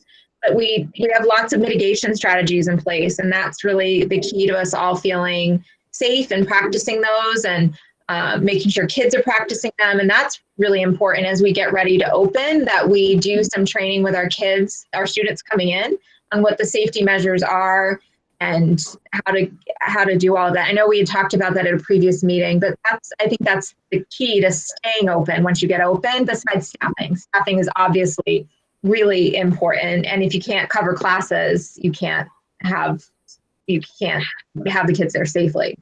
Right. Those are all great points. I know Greg's doing a great job in Algonquin in terms of how that's kind of playing out. And I've been looking at a lot of his stuff. Acton Boxborough also has some really nice, they have some really good support people that are kind of working through that. And that's super helpful. And we still have not had, so we put out for a resource nurse, and that's not happening right now. So, we continue to have that posted. But, as we kind of look at, this, making this determination, I want to get kids back into school. I want them to feel safe. I want teachers back in school, and they have to come back into school before kids, because there's no way that I want a teacher coming on the same day for the first day as a student. It just does not make any sense. And I think it's going to set everyone up for failure. So, again, our nurses are making videos that they're kind of putting out there, kind of informational videos around, some of the safety procedures and so forth that are going on. So that's all, ready. And I think part of it, as you said, Christina, is once you get into the building, you're fine. It's like, NAQUAG has 85% of its staff in the building right now, ready to, the teachers are teaching from their classroom. They're ready to go. And they're just, it's just good. And then some of the other buildings, it's, 15%. And, I think once people start coming in, and especially the kids, once they're in, from everything that I've not just read, but from other superintendents that I've talked to, and other principals in other school districts, they're like, oh, the kids are great. They get it after 2 or 3 days. It's like they just come in, they get used to it. They're already kind of used to wearing the mask and so forth. So, we're there. So I have a question. Who makes that decision to delay hybrid again? Is it the school committee? Because I know we voted on delaying going into hybrid, and we voted on starting hybrid on the 19th. I mean, can you as superintendent just say, oh, nope, we're at level 4 in that matrix that you just showed us. We're going to stay remote, or is it the school committee takes a vote on that? I think for something like that, for such a specific time, like the 19th, that would be a vote by the school committee, since we've already kind of set that precedent moving forward. If we were to say, let's just say I had we're hybrid, and we have an outbreak at the high school, I can make the decision to say, hey, you know what? We're shutting down the high school next week because I don't want this going any further. And that would be me conferring with the Board of Health and then calling Desi and saying, hey, I'm just letting you know we're doing this, and informing school committee. That wouldn't necessarily require you guys to have an emergency meeting and vote on whether or not we have to close the high school for a week. We're talking long-term decisions around, hey, the whole district's going remote for the next month, or you know what, Thomas Prince is going to have to go remote for a week because whatever. And it could be 3 days, like Christina said, and they do a deep cleaning and they figure out contact tracing and so forth, because sometimes that's needed. All the way to a 2-week window where they just shut down for the full 14 days. Okay. Awesome. Thank you. That was a really good update. I'd like to close tonight with just kind of starting measures for the 5-year review of the regional agreement. We have been contacted by the Holden Select Board who are interested in starting the process. And to be very blunt, this is not a process I have personally gone through before. So I am hinging my wisdom on you all on how you want to go about starting the process, but I know it needs to be started. So if we can just have a brief conversation on how you'd like to start and who I should reach out to, I'd be happy to do so. Well, I've heard Ken Mills is really interested in doing this. I see him moving further and further away from the screen where his face is almost not Said, anymore. And so then he's gone. I mean, I think you need a 5-person committee, in my opinion, of somebody from every town. You know, unfortunately, this committee doesn't work because everybody but you is from Holden, right? Just so that there's a contact point, you know, from every town. Steve Hammond, you know, was the model of this like 2 times ago, where he really led a massive effort to do a lot of research and brought ideas forward. The towns are going to have ideas. We're going to have ideas. My suggestion would be you need an ad hoc committee, but that's, you know, up to you to decide. But we have to have hearings in every town. I think that's essentially required. Correct me if I'm wrong. 5 years ago, we had this committee and it had a lot of great ideas like shrinking the full school committee and everything like that. But nothing was done because pretty much all 5 towns have to agree on it. Is that correct? 4 of the 5 towns. Yeah. 4 of the 5? Mm-hmm. On any change or just the change on members of the school committee? I think that's the one change that I've heard, just kind of through the brief so far, is how could we shrink a very large school committee to be smaller with still the same proportional representative. And Steve Hammond did a lot of work on that. I want to say that was 8 years ago, maybe, because we did 3 years and then we did 5 years, right? Yeah. Because they changed it to 3 because they were mad at us, and then we managed to change it back to 5 years the last time. And so he did a lot of work on that, you know, which I can talk to if you want, or I cannot. No, I think any help helps me at this point, so I'm happy to form an ad hoc.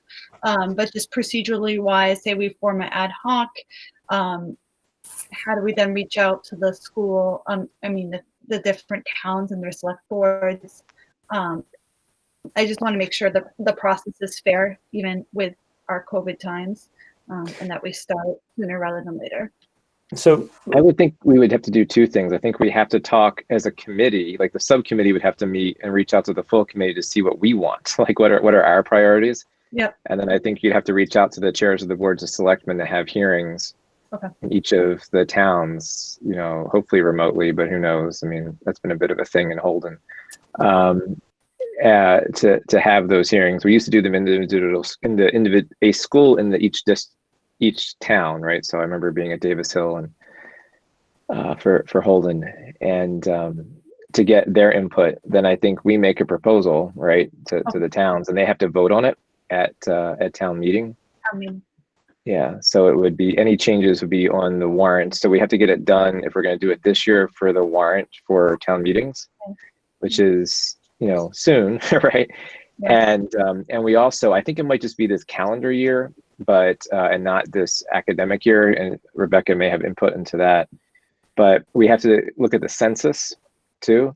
And my assumption is that when we look at the census, and if we can get the census numbers soon, that would be great.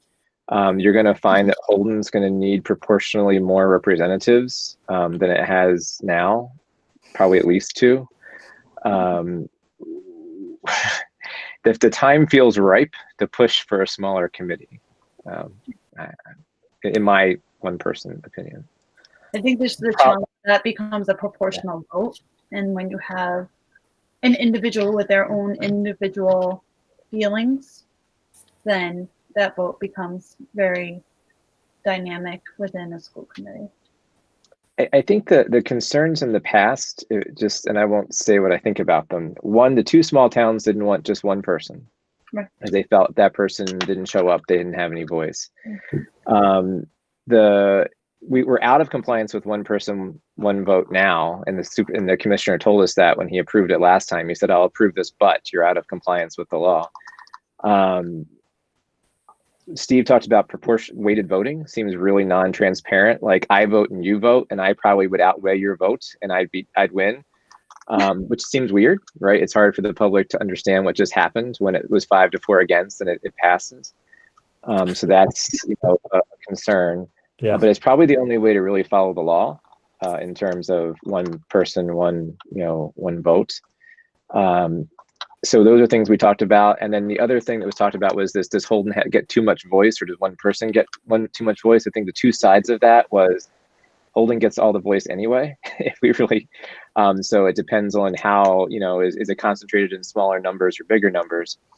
And a pro or con argument too is if there's fewer members, that person is somewhat more responsible to their community. Like when there's 12 of us or 10 of us, I don't think people know who we all are, but if it's one of you, they know who to call when you aren't paying attention or you aren't, doing your job or being whatever you're doing. So I guess there's two ways to look at that. It could be the rogue person, but then that rogue person is pretty obvious. So I don't know which way that goes, but those are arguments we had 8 years ago. We didn't talk about it as much 5 years. I came on 5 years ago, and I remember it being kind of like a blip in the night. Yeah. No, we didn't. We spent an awful lot of time doing. I think that's exactly what it was. We had gone through this entire process 8 years ago, and it was just we did so much work. And Steve Hammond did an amazing job. So he had a complete calculation. I think we were looking at 52211.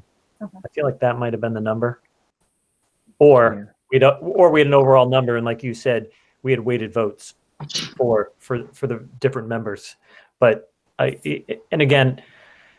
I think part of it is having those conversations with two of the communities around maybe not having two people sitting around the table. I think that's what it comes down to, because I think that's typically where we get the biggest push, because we knew we were going to have two towns that weren't going to support this. Correct. Right, and then if you need 4 out of 5, then you're right. Yep.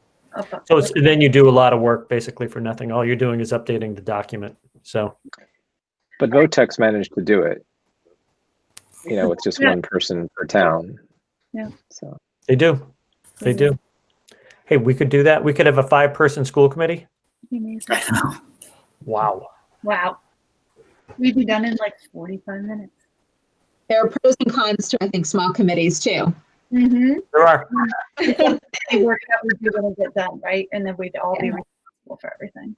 And I just looked up the date. It was in the 2013 was, so like you guys are accurate in thinking about when the last time when Steve Hammond was doing that work. It was right before I came on, but I think you were on, Ken, already on the committee. Do we have any of that documents? Yes. I would hate to spend all this time. We're starting to dig all that up right now. Yeah, great. Yeah, Rebecca has all of that. Beautiful. And Scott, you were already on for 20 years at that point, right? Right. Good to know. All right, so I will work on forming that ad hoc committee. So for myself, my to-do list is an email to Senator Goby, Representative Ferguson on behalf of Kate, reaching out to Barry in regards to public comment, and then also request for information to make that a little more formal and a little more easy to digest for the superintendent, and then forming the ad hoc subcommittee for the regional agreement. Is there anything I missed? Not to make you guys way too excited, but your Christmas present will be a meeting just on policies. Yay, it's gonna be awesome. 1994 will be a blip in the pan when we're done with all these. So I will schedule that obviously after break, but look for that in the first 2 weeks of January. The agenda will solely be policy, and we will just kind of dig ourselves into those policies and make them the best they can be. And Megan, if I can just real quick interject, please stay away from the 7th, because that looks like the day that we're going to have our virtual, whatever it is, I can't even think of the name of it, where we listen to all the towns about the budget. Snow day? Roundtable. Roundtable, thank you, virtual roundtable. I will stay away from that. And then just to put on your plate, Dr. McCall, and I think it actually would be really nice to do on the 11th meeting, especially Kate's still here. I hate that she's still here, but to recognize some student achievement for their astounding work in the first half of the school year. Okay, There's some candidates in this meeting, but also I'd love to hear from some middle school students and elementary students. I know they're doing incredible work in very challenging times, and I think it would mean a lot to the school committee and also a lot to teachers and parents to see what are we doing in remote learning, right? Like what product has come out of this, and to have someone like Kate, a middle schooler and even an elementary student. My two are sleeping, so it has to be before 8 o'clock. To kind of present what they've done. sure. I can tell you I am about to read The One and Only Ivan tonight because I've been on the edge of my seat for 5 weeks in that novel study. The fourth grade has me hooked. That's great. All right. All right. So our next meeting, I will send out a poll through Rebecca, but look for it probably after the 7th, but before the 11th, focus solely on policy. And then we will move on from there. Any questions or comments? I'd be looking for a motion. Motion to adjourn. So moved. So it's I made it, but it's okay. Second. seconded. So Member Brown, Brown, yes. Member Mills, Mills, yes. Member Smith, Smith, yes. and Member Young. Young, yes. And the chair votes yes, and I will see you guys next Monday. Thank you so much. Bye-bye. Happy Thank- snowstorm.